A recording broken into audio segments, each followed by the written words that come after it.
হরে কৃষ্ণা, রাধে রাধে। সকল ভক্তবৃন্দের চরণে অধমের প্রণাম।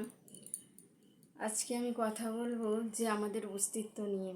আমরা সকলেই বলে থাকি যে পূর্ব জন্ম বা পরের জন্ম বলে কিছু হয় কি, আমাদের বিশ্বাস হতে চায় না। অনেক সময় আমরা বলি এই জন্মটাই, যেটা বর্তমান আমরা জীবনযাপন করছি, এটাই সব, এতেই আমাদের আনন্দে থেকে নিতে হবে, খুশি আনন্দ যা করার করে নিতে হবে। এরপরের জন্ম আছে কি না আছে আমাদের বিশ্বাস হয় না। কিন্তু এই বিষয়ে ভগবান কি বলছেন সেটা আমাদের জানার দরকার। কারণ আমাদের সিদ্ধান্তটা, আমরা যা কিছু ভাবি সেটা যে সঠিক তা কিন্তু নয়। ভগবান যা বলেছেন সেগুলোই সঠিক। ভগবান কি বলেছেন সেটা জানার বিষয়। গীতায় কি বলেছে আমরা একটু সবাই জেনে নিই। গীতার 2য় অধ্যায়ে সাংখ্যযোগের 12 নম্বর শ্লোকে কিন্তু ভগবান এই বিষয়ে বলেছেন।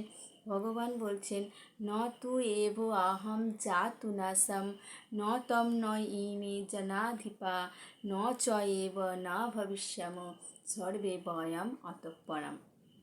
এখানে অনুবাদ হচ্ছে, অর্জুনকে ভগবান বলছেন, এমন কোনো সময় ছিল না যখন আমার আর তোমার অস্তিত্ব ছিল না।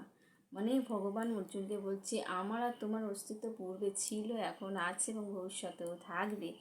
এমন কোনো সময় নেই, ছিল না যখন আমাদের অস্তিত্ব ছিল না। এবং কুরুক্ষেত্রের যুদ্ধে যে সমস্ত রাজারা যুদ্ধ করছে তাদেরও অস্তিত্ব ছিল না এমন নয়, তাদের অস্তিত্ব ছিল, আছে এবং থাকবে।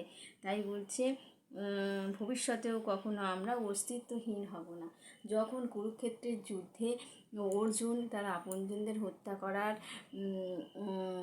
করার অপরাধ বোধ তার মধ্যে জাগছিল, তাই জন্য সে যুদ্ধ করতে চাইছিল না। তখন গোবিন্দ তাকে বলছেন যে তুমি কাউকে হত্যা করতে পারো না, এবং হত্যা করলেও তার কিন্তু আত্মার মরণ হয় না, দেহটা জাস্ট ছেড়ে আত্মাটা একটা দেহ ছেড়ে আর এক দেহেতে রূপান্তরিত হয়।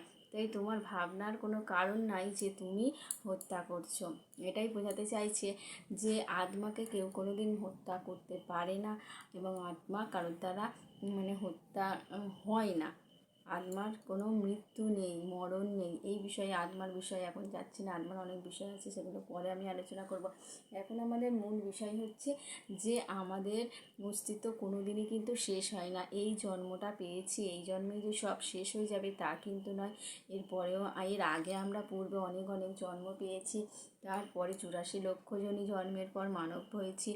এরপরেও আমরা অনেক জন্ম হয়তো পাবো, কিংবা এই জন্মেই অনেকে আমরা ভগবান ধাম প্রাপ্ত হয়ে যেতে পারি। সেটা কৃষ্ণের উপর নির্ভর করছে, আমরা কেউ কিন্তু বলতে পারবো না।